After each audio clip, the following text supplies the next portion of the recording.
Hello friends, घटना चक्र polity हम कर रहे थे और उसमें हम EORO और RS प्री के सिलेबस के अकॉर्डिंग मूल अधिकार कवर कर रहे थे। तो ये है नेक्स्ट वीडियो उसी में। तो स्टार्ट करते हैं। निम्नलिखित में से कौन सा सही सुमेलित नहीं है? बंदी प्रत्यक्षीकरण, परमादेश, प्रतिषेध और अधिकार प्रच्छा। तो सुमेलित नहीं है बताना है।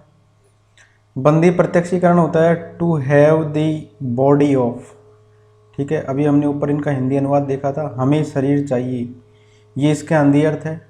परमादेश का है हम आदेश देते हैं। प्रतिषेध का है अधीनस्थ न्यायालय का लेख। उत्प्रेषण है पूर्णतया सूचित कीजिए। और अधिकार प्रच्छा है किस अधिकार से, तो इसमें इंग्लिश में दिया हुआ है बस। परमादेश है वी कमांड। प्रतिषेध है टू बी सर्टिफाइड। तो ये वाला इसमें ऑप्शन गलत हो जाएगा। ये जो है प्रतिषेध, इसका होता है अधीनस्थ न्यायालय का लेख। तो टू बी सर्टिफाइड ये है उत्प्रेषण रिट के लिए सामान्य प्रयुक्त शब्दार्थ है जिसका प्रयोग किया जाता है, न कि प्रतिषेध रिट के लिए। तो ये वाला युग्म गलत है, बाकी सारे सही है। निम्नलिखित संवैधानिक उपचारों में से किसे पोस्टमार्टम भी कहा जाता है? पोस्टमार्टम किसको कहा जाता है? प्रतिषेध को कहा जाता है, या परमादेश को कहा जाता है, उत्प्रेषण को कहा जाता है, या अधिकार प्रच्छा को कहा जाता है, ठीक है। या उपरोक्त में से कोई नहीं, या उपरोक्त में से एक से अधिक। किसको कहा जाता है पोस्टमार्टम? तो इनमें से किसी को पोस्टमार्टम नहीं कहा जाता, तो ऑप्शन नंबर डी। उत्प्रेषण रिट में उच्च और उच्चतम न्यायालय अधीनस्थ न्यायालयों को द्वारा दिए गए किसी निर्णय की पुनः समीक्षा करते हैं। उत्प्रेषण की रिट होती है तो उसके अंदर क्या करते हैं, अधीनस्थ न्यायालय ने कोई फैसला दिया है ना, तो उसका री एग्जामिन करते हैं उस फैसले को। यह कार्य एक तरह का पोस्टमार्टम ही है। इसके अतिरिक्त जब न्यायालय को लगता है कि कोई व्यक्ति ऐसे पद पर नियुक्त हो गया है जिस पर उसका कोई कानूनी हक नहीं है, तब न्यायालय अधिकार प्रच्छा आदेश के द्वारा उसे उस पद पर कार्य करने से रोक देता है। इस रिट में भी पोस्टमार्टम का भाव निहित है। तो दोनों में निहित है, ठीक है। एक तो उत्प्रेषण में भी है और एक है किसमें, दूसरा है किसमें, दूसरा है अधिकार प्रच्छा में। तो सी और डी दोनों में ही पोस्टमार्टम का भाव निहित है। तो ऑप्शन नंबर ई इसका सही आंसर हो जाएगा, पोस्टमार्टम। अतः इसका उपयुक्त आंसर ई होना चाहिए। तो विकल्प डी को वैसे सही माना है, अधिकार प्रच्छा को। बीपीएससी ने माना है डी को, वैसे आंसर होना चाहिए ई। नेक्स्ट है, एक ऐसी याचिका जो न्यायपालिका द्वारा जारी की जाती है तथा जिसमें कार्यपालिका से कहा जाता है कि वह ऐसा कार्य करे जो उसे प्रदत्त शक्तियों के अंतर्गत करना चाहिए था, उस रिट को क्या कहा जाता है? इसका मतलब है एक तरीके से कि कार्यपालिका से कहती है न्यायपालिका कि वो ये अपनी शक्तियों के अंतर्गत ही कार्य करें। तो इस रिट को हम कहते हैं मैंडेमस। क्या कहते हैं? मैंडेमस कहते हैं, या परमादेश कहते हैं। तो परमादेश का अर्थ होता है कि हम आदेश देते हैं कि इस प्रकार याचिका के द्वारा कार्यपालिका से उस कार्य को करने के लिए कहा जाता है जो उसे प्रदत्त शक्तियों के अंतर्गत अपने दायित्व के निर्वहन के लिए करना चाहिए। अगला है, जब सर्वोच्च न्यायालय किसी व्यक्ति या संस्था को उसके दायित्व के निर्वहन हेतु लेख जारी करता है, सर्वोच्च न्यायालय लेख जारी कर रहा है किसी व्यक्ति या संस्था को, उसका दायित्व क्या है ये बताने के लिए, तो उसको क्या कहते हैं? उसको कहते हैं परमादेश, ठीक है। परमादेश मतलब मैंडेमस। सूची 1 को सूची 2 से सुमेलित करना है। तो इसमें है, इधर आर्टिकल दे रखे हैं और इधर प्रावधान दे रखे हैं, तो हम इसका डायरेक्ट आंसर देख लेते हैं, ठीक है। अनुच्छेद दे रखे हैं, तो अनुच्छेद 16(2) के अंदर है, किसी भी व्यक्ति के साथ केवल उसके धर्म, मूलवंश, जाति, लिंग, उद्भव, जन्म स्थान, निवास या इनमें से किसी भी प्रकार पर सार्वजनिक नियुक्ति के मामले में भेदभाव नहीं किया जा सकता। तो 16(2) में क्या है, नियुक्ति के मामले में भेदभाव नहीं कर सकते आप। किसी भी कोई भी व्यक्ति का उसका धर्म के आधार पर, मूलवंश के आधार पर, जाति, लिंग, उद्भव, जन्म स्थान, निवास या किसी भी आधार पर, ठीक है। इसके बाद में आर्टिकल नंबर आता है 29(2), ऑप्शन में है सेकंड वाला आर्टिकल 29(2). किसी भी नागरिक को धर्म, वंश, जाति, भाषा या इनमें से किसी भी आधार पर, धर्म के आधार पर, वंश के आधार पर, जाति के आधार पर, भाषा या किसी भी आधार पर राज्य के द्वारा संपोषित अथवा राज्य से सहायता प्राप्त करने वाली किसी भी शैक्षिक संस्था में प्रवेश से वंचित नहीं किया जाएगा। मतलब सभी को एक तरीके से शैक्षिक संस्था में प्रवेश लेने का अधिकार है।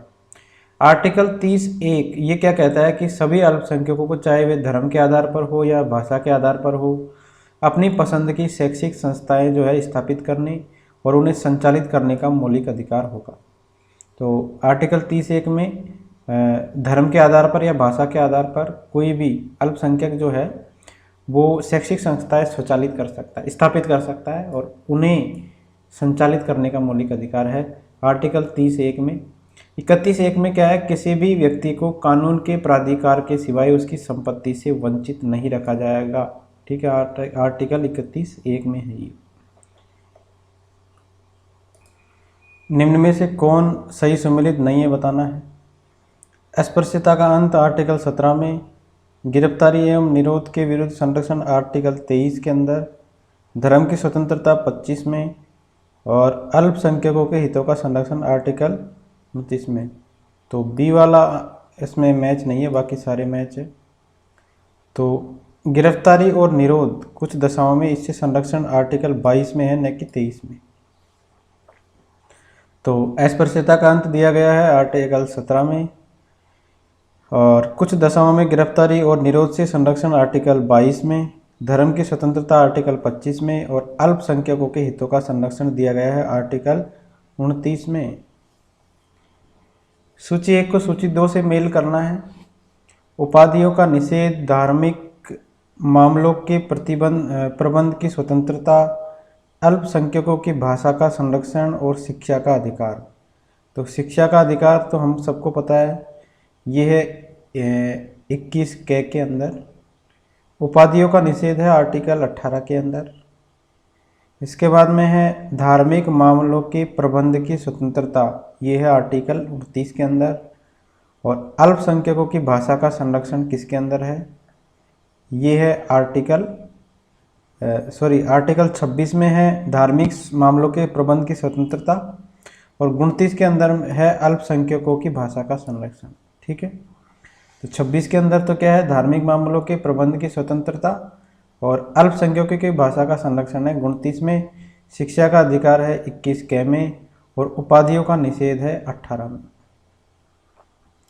सूची 1 को सूची 2 से सुमेलित करना है। मौलिक कर्तव्य और कब जोड़े गए, मतलब तो मौलिक कर्तव्य जोड़े गए थे संविधान के 42वें संविधान संशोधन में। ठीक है, इसके बाद में संसद मौलिक अधिकारों में संशोधन कर सकती है, तो ये केशवानंद भारती केस हुआ था, उसके बाद में ये जोड़ा गया संविधान के अंदर। मूल ढांचे का सिद्धांत, ये मिनर्वा मिल केस से के बाद में जोड़ा गया है मूल ढांचे का सिद्धांत। और इंसानों के अनैतिक व्यापार पर निषेध, ये संविधान के अनुच्छेद 23 के अंदर है। ठीक है, तो मौलिक कर्तव्य 42वें संविधान संशोधन में संसद संशोधन कर सकती है मौलिक अधिकारों में, ये केशवानंद भारती केस। मूल ढांचे का सिद्धांत मिनर्वा मिल केस और इंसानों के अनैतिक व्यापार का निषेध, ये है आर्टिकल 23 के अंदर। किस वाद ने संसद को मौलिक अधिकारों में संशोधन का अधिकार दिया, तो मौलिक अधिकारों में संशोधन का अधिकार दिया केशवानंद भारती वाद के बाद में। उच्चतम न्यायालय ने सर्वप्रथम वर्ष 1951 में शंकरी प्रसाद बनाम भारत संघवाद तथा इसके बाद में वर्ष 1965 में, पहले 1951 में उसके बाद 1965 में सज्जन सिंह बनाम राजस्थान राज्य के वाद में अभिनिर्धारित किया कि संसद संविधान द्वारा प्रदत्त मूलाधिकारों में संशोधन कर सकती है। तदंतर वर्ष 1967 में गोलकनाथ बनाम पंजाब राज्यवाद में उच्चतम न्यायालय ने शंकरी प्रसाद एवं सज्जन कुमार वाद के विपरीत संसद के द्वारा मूलाधिकारों में संशोधन पर रोक लगाने का निर्णय दिया। चूँकि वर्तमान में केशवानंद भारती बनाम केरल राज्यवाद के निर्णय के आधार पर संसद को मूलाधिकारों में संशोधन की शक्ति प्राप्त है, अतः ए को अभिष्ट उत्तर के रूप में चिन्हित किया गया है। तो केशवानंद भारती बनाम केरल राज्य, ये 1973 का है केस। इसमें सर्वोच्च न्यायालय ने ये निर्णय दिया कि संसद की संविधान संशोधन शक्ति विस्तृत है किंतु असीमित नहीं है, और वह मूल अधिकारों का संशोधन तो कर सकती है परंतु वह संविधान के आधारभूत तत्वों को परिवर्तित नहीं कर सकती। तो ये लाइन याद रखिए कि जो है संसद की संविधान संशोधन की शक्ति विस्तृत तो है लेकिन असीमित नहीं है, ठीक है, उसमें भी लिमिट है। वो लिमिट क्या है कि संविधान का आधारभूत ढांचा जो है वो परिवर्तित नहीं होना चाहिए। मूल अधिकारों का तो हालांकि संशोधन कर दो लेकिन संविधान के ढांचे में परिवर्तन नहीं होना चाहिए। भारत के सर्वोच्च न्यायालय ने संविधान की मूल संरचना सिद्धांत, बुनियादी ढांचे के सिद्धांत का प्रतिपादन किस मुकदमे में किया? तो केशवानंद भारती बनाम केरल राज्य केस। इसमें किया संविधान के मूल संरचना सिद्धांत यानी बुनियादी ढांचा सिद्धांत का प्रतिपादन। तो केशवानंद भारती बनाम केरल राज्य, ये 1973 का है। इसके बाद में भारत के सर्वोच्च न्यायालय के द्वारा संविधान की मूल संरचना के सिद्धांत का प्रतिपादन किया गया, जिसका अनुमोदन मिनर्वा मिल्स 1980 के बाद में भी किया गया। अगला, निम्नलिखित में से किस वाद ने भारतीय संविधान के मूल संरचना के सिद्धांत की रूपरेखा प्रतिपादित की? तो कौन से वाद ने प्रतिपादित की मूल संरचना का सिद्धांत? तो केशवानंद भारती बनाम केरल राज्य का। मूल अधिकारों से संबंधित निम्नलिखित निर्णयों का सही कालानुक्रम बताना है, कौन सा कालानुक्रम सही है? तो गोलकनाथ बनाम पंजाब राज्य, केशवानंद भारती बनाम केरल राज्य, मिनर्वा मिल्स बनाम भारत संघ और ए.के. गोपालन बनाम मद्रास राज्य। तो इनका कालानुक्रम देख लीजिए, ये RS 2018 का क्वेश्चन है। तो ए.के. गोपालन बनाम मद्रास राज्य, ये 1950 का केस है। इसके बाद में है गोपालनाथ बनाम पंजाब राज्य, ये है 1967 का, गोलकनाथ बनाम पंजाब राज्य। केशवानंद भारती बनाम केरल राज्य 1973 का केस है। मिनर्वा मिल्स बनाम भारत संघ, ये है 1980 का। तो गोपालन केस 50 का, गोलकनाथ है 67 का, केशवानंद भारती वाला है ये है 73 का और मिनर्वा मिल्स है 1980 का। भारत में संपत्ति के अधिकार की अभी क्या स्थिति है? तो ये विधिक अधिकार है जो किसी भी व्यक्ति को प्राप्त है। भारत में जो संविधान संपत्ति के अधिकार की स्थिति है ये मौलिक अधिकार नहीं है, ये ध्यान रखना। संपत्ति का अधिकार ये है विधिक अधिकार। तो 44वें संविधान संशोधन अधिनियम 1978 का है ये। इसके द्वारा संपत्ति के अधिकार को मौलिक अधिकारों की सूची से हटाकर संविधान के भाग 12 जो कि वित्त, संपत्ति, संविधाएं और वाद, इसका है अध्याय 4 यानी संपत्ति के अधिकार के रूप में अंतः स्थापित किया गया है। मतलब इसको आर्टिकल 31 से हटाकर, मूल अधिकार में था पहले ये, और इसको हटाकर संविधान के भाग 12 में जोड़ दिया गया है अध्याय 4 के अंदर। इसके अनुच्छेद 300 क विधि के प्राधिकार के बिना व्यक्तियों को संपत्ति से वंचित न किया जाना के अनुसार किसी व्यक्ति को उसकी संपत्ति से विधि के प्राधिकार से ही वंचित किया जाएगा, अन्यथा नहीं। अतः यह स्पष्ट है कि वर्तमान में भारत में संपत्ति का अधिकार एक विधिक या कानूनी अधिकार है जो किसी भी व्यक्ति को प्राप्त है। उल्लेखनीय है कि नई एनसीईआरटी के अद्यतन संरक्षण में संपत्ति का अधिकार संवैधानिक अधिकार के रूप में उल्लेखित किया गया है। नेक्स्ट है, संपत्ति का अधिकार क्या है? एक संवैधानिक अधिकार के रूप में है एनसीईआरटी के अंदर। तो ये है कानूनी अधिकार कह सकते हैं इसको, या वैधानिक अधिकार कह सकते हैं, तो दोनों सही है इसमें। अगला है 44वें संविधान संशोधन 1978 के द्वारा संपत्ति के अधिकार को मौलिक अधिकार की सूची से हटा दिया गया, सही है। और संपत्ति के अधिकार को संविधान के भाग 12 में अनुच्छेद 301 के तहत विधिक अधिकार बना दिया गया। तो कथन दोनों सही है इसके, ठीक है। तो ए और बी, सॉरी तीसरा ऑप्शन हो जाएगा इसमें, कथन 1 और कथन 2 दोनों ही सही है इसमें, सी आंसर इसका हो जाएगा।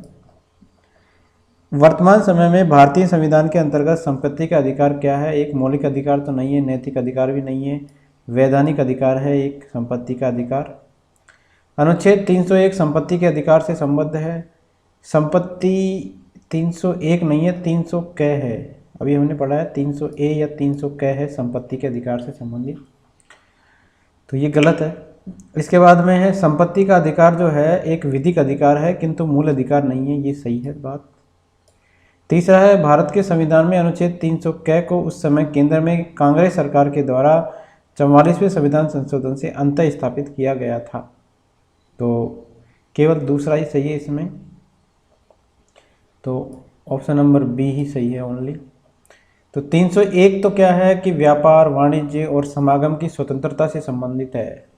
301 वाला जो आर्टिकल है वो किससे संबंधित है? व्यापार, वाणिज्य और समागम की स्वतंत्रता से संबंधित है, न कि संपत्ति के अधिकार से। ठीक है, संपत्ति के अधिकार से नहीं है। 44वें संविधान संशोधन के पश्चात संपत्ति का अधिकार एक विधिक अधिकार है, न कि मूल अधिकार। इस संविधान संशोधन के द्वारा संपत्ति का अधिकार भाग 12 के अनुच्छेद 300 क में एक विधिक अधिकार के रूप में प्रतिस्थापित किया गया है, तो कथन दूसरा सही है। संविधान का 44वां संविधान संशोधन तत्कालीन जनता पार्टी की सरकार के द्वारा किया गया था, तो इसमें ऑप्शन दे रखा था अपने को कांग्रेस सरकार, तो इसमें जनता सरकार के द्वारा किया गया था 44वां संविधान संशोधन, इसलिए ये तीसरा ऑप्शन गलत है। अगला है निम्नलिखित में से किसके द्वारा संपत्ति के मूल अधिकार का लोप किया गया है? संपत्ति का मूल अधिकार किसके द्वारा लोप किया गया यानी हटाया गया? तो 44वें संविधान संशोधन के द्वारा। ठीक है, 1978 का है ये, और ये प्रभावी हुआ था 20 जून 1979 से। उस समय मोरारजी देसाई जो है जनता पार्टी शासन के प्रधानमंत्री थे जिस समय इसको हटाया गया था, ये भी याद रखिए। संपत्ति के मौलिक अधिकार को कब समाप्त किया गया था? तो 44वें संविधान संशोधन के द्वारा समाप्त किया गया था। निम्नलिखित में से किस संवैधानिक संशोधन अधिनियम ने मौलिक अधिकारों की सूची से संपत्ति के अधिकार को हटाया था? तो 44वें संविधान संशोधन के द्वारा। उस समय कौन थे प्रधानमंत्री? मोरारजी देसाई। किस संशोधन के द्वारा संपत्ति का अधिकार समाप्त किया गया? वापिस रिपीटेड है 44वें संविधान संशोधन के द्वारा। भारतीय संविधान के 44वें संविधान संशोधन से मूल अधिकारों की श्रेणी से निम्नलिखित में से किस अधिकार को हटा दिया गया? तो संपत्ति के अधिकार को हटाया गया था। जिस संविधान संशोधन से नागरिकों के संपत्ति के अधिकारों का मूल अधिकारों की सूची से निष्कासन किया गया, तो वो 44वें में किया गया था। निम्नलिखित में से कौन सा मौलिक अधिकार नहीं है? तो संपत्ति का अधिकार एक विधिक अधिकार है, तो सी ऑप्शन है। निम्नलिखित में से कौन सा मूल अधिकार भारतीय संविधान में नागरिकों को नहीं दिया गया है? मूल अधिकार जो नहीं दिया गया है, संवैधानिक प्रतिकार का अधिकार दिया गया है, संपत्ति का अधिकार नहीं दिया गया है, बी।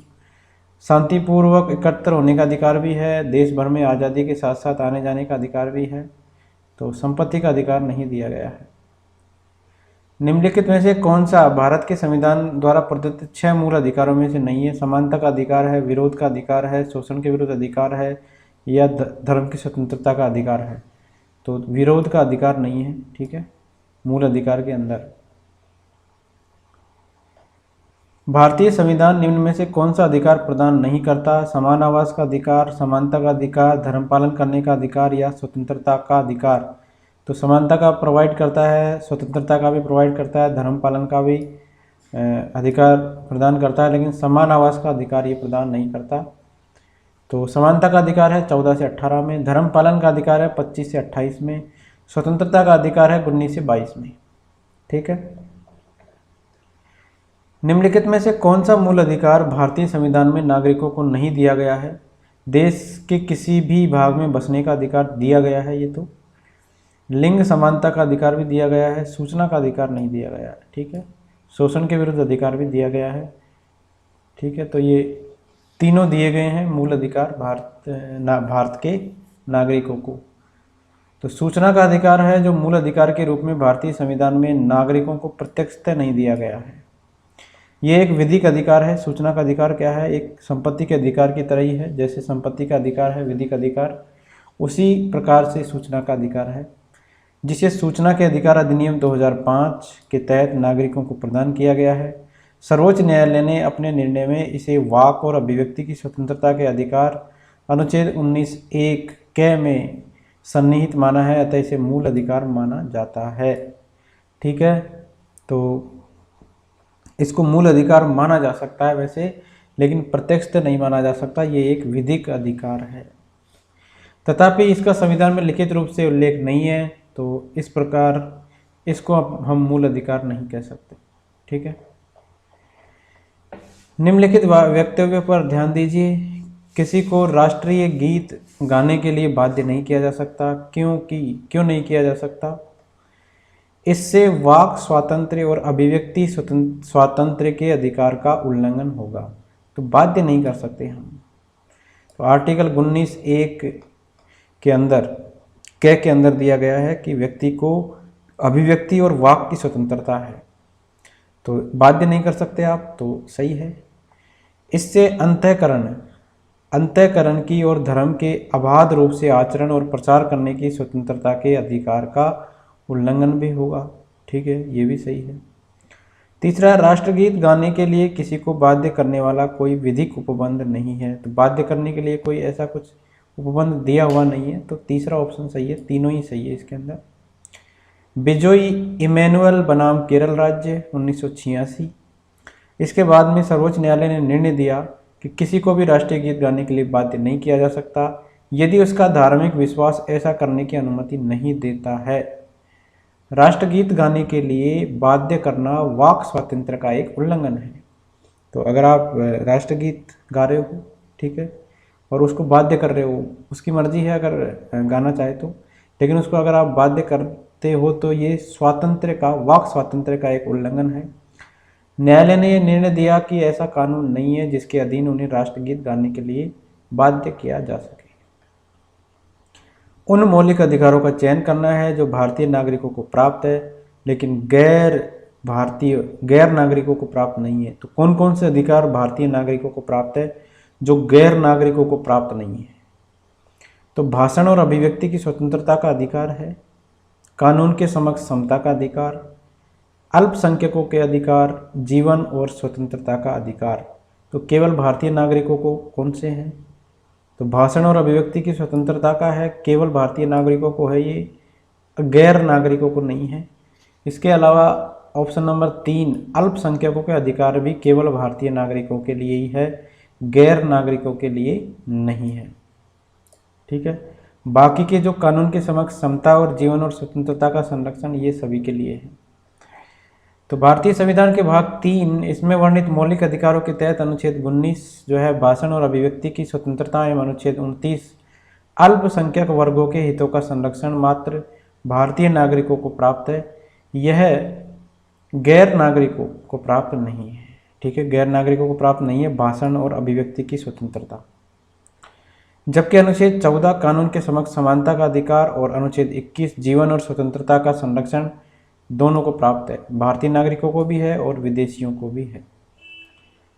अगला है, निम्नलिखित में से कौन सा मूल अधिकार विदेशी नागरिकों को प्राप्त नहीं है? तो विधि के समक्ष समानता का तो है सब। अभिव्यक्ति की स्वतंत्रता का अधिकार केवल भारतीय नागरिकों को है, अभी हमने ऊपर डिस्कस किया है ये। प्राण और दैहिक स्वतंत्रता का अधिकार भी दोनों को प्राप्त है, शोषण के विरुद्ध अधिकार भी प्राप्त है। तो दोनों को समान रूप से उपलब्ध कौन कौन से हैं? देखिए, विधि के समक्ष समता का दोनों को है, विदेशियों को भी है और भारतीयों को भी है। दूसरा है अपराधों के लिए दोष सिद्धि के संबंध में संरक्षण, ये अनुच्छेद 20 में है, दोनों के लिए है ये भी। तीसरा है प्राण और दैहिक स्वतंत्रता का संरक्षण, अनुच्छेद 21 में, ये भी दोनों को समान रूप से उपलब्ध है। शिक्षा का अधिकार अनुच्छेद 21 के में है, ये भी दोनों को समान रूप से उपलब्ध है। शोषण के विरुद्ध अधिकार ये अनुच्छेद 23 और 24 में है, ये भी दोनों को समान रूप से उपलब्ध है। इसके अलावा है धर्म की स्वतंत्रता का अधिकार, ये आर्टिकल 25, 26, 27 और 28 के अंदर है, ये भी दोनों को प्राप्त है। लेकिन 19 वाला जो आर्टिकल है स्वतंत्रता का अधिकार, अभिव्यक्ति की स्वतंत्रता का अधिकार, ये विदेशियों को प्राप्त नहीं है, केवल इंडियंस को प्राप्त है। ये भारतीय संविधान के अंतर्गत निम्नलिखित अधिकारों में से कौन सा एक अधिकार सभी व्यक्तियों को प्राप्त है? विधि के समान संरक्षण का अधिकार सभी को प्राप्त है इसमें से।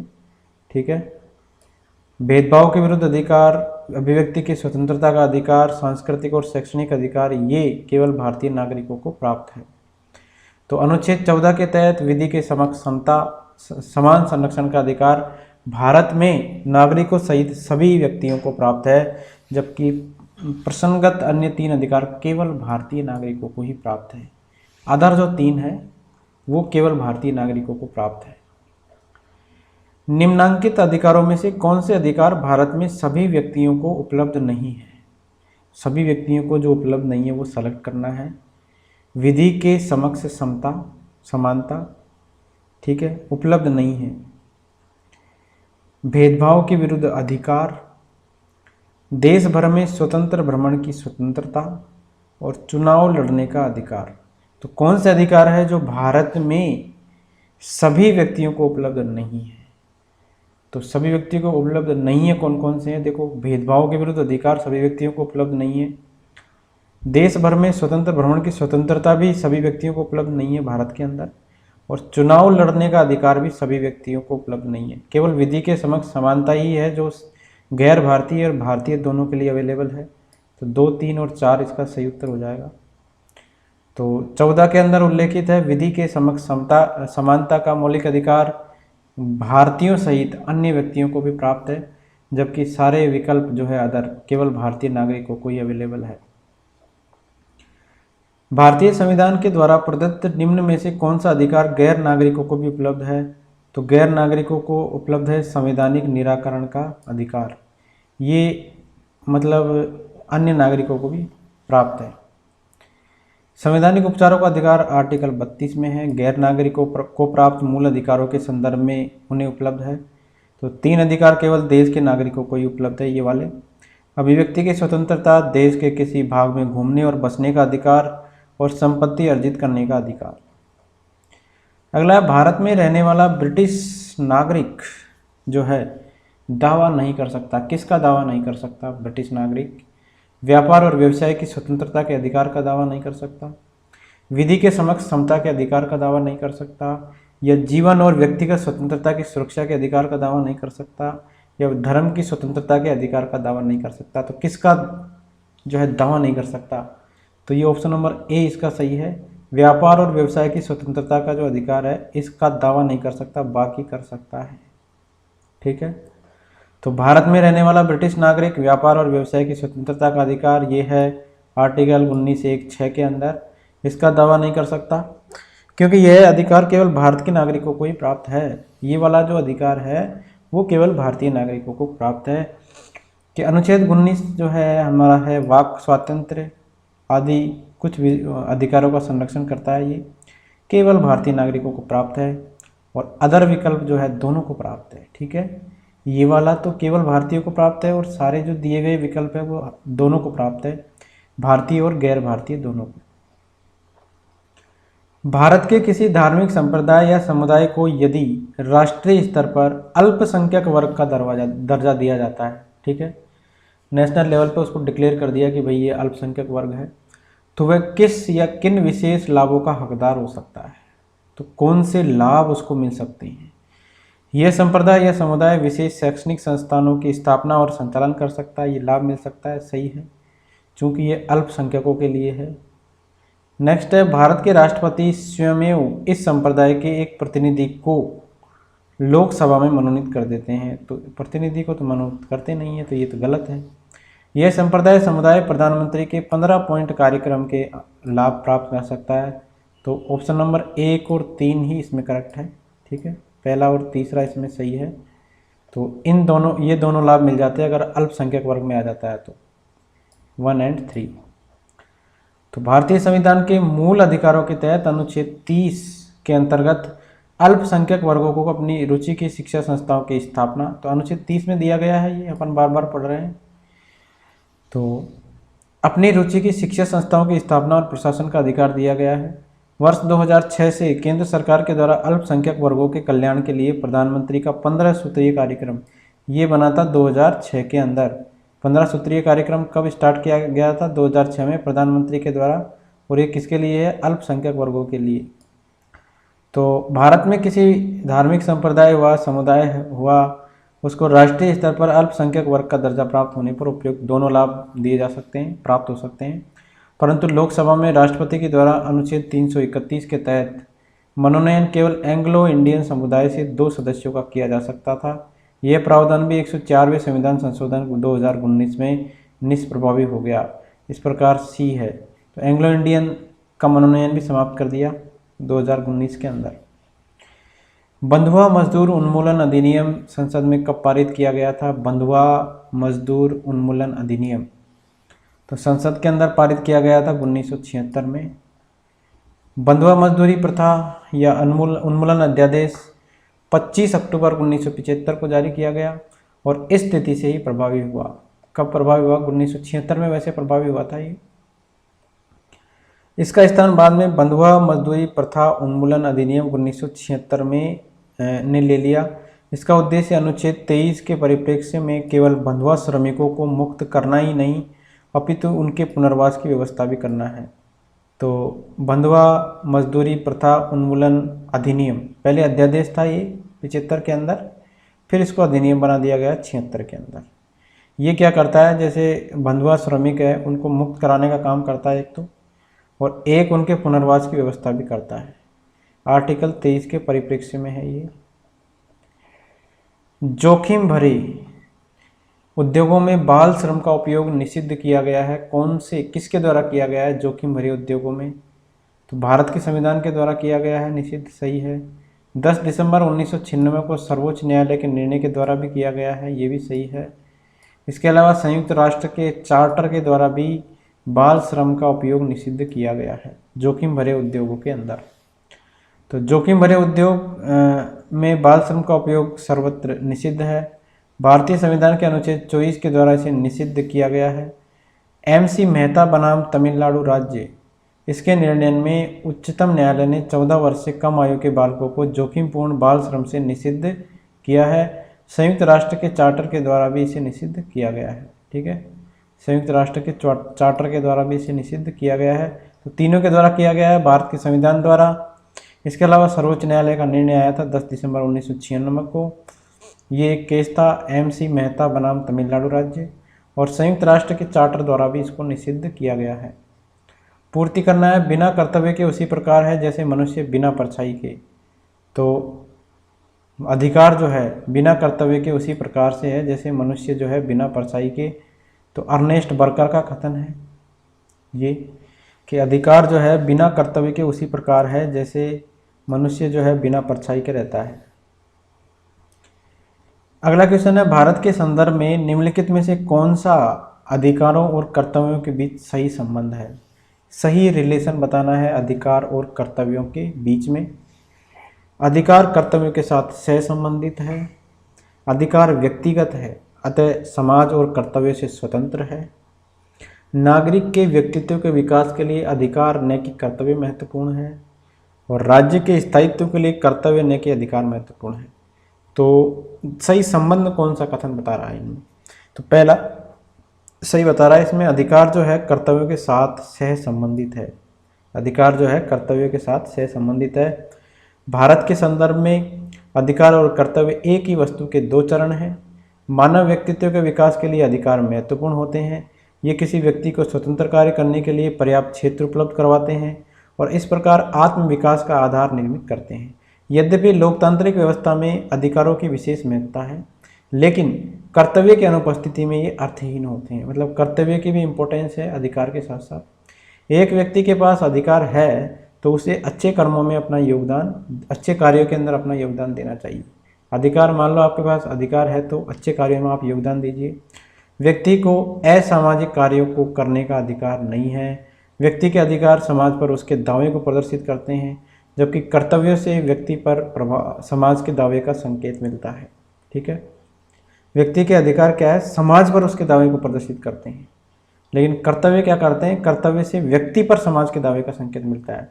मतलब एक दूसरे से सह संबंधित है ये। अगला है, निम्नलिखित कथनों में से कौन सा कथन सही है बताना है। अधिकार नागरिकों के विरुद्ध राज्य के दावे हैं। ठीक है, गलत है ये तो।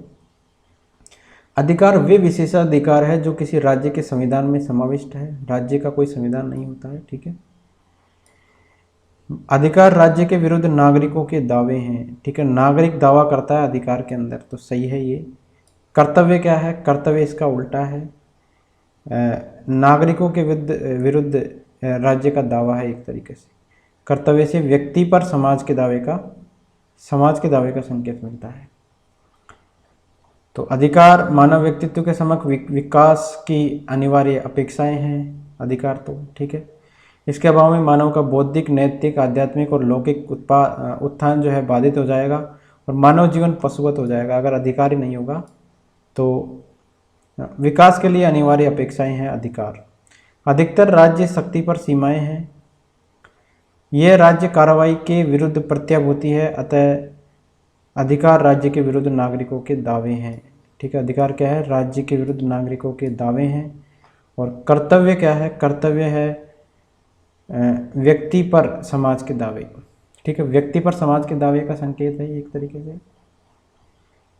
नेक्स्ट है भारत के वो सेवा के अधिकार की अवधारणा प्रारंभ हुई थी। कहाँ से प्रारंभ हुई थी सेवा के अधिकार की अवधारणा?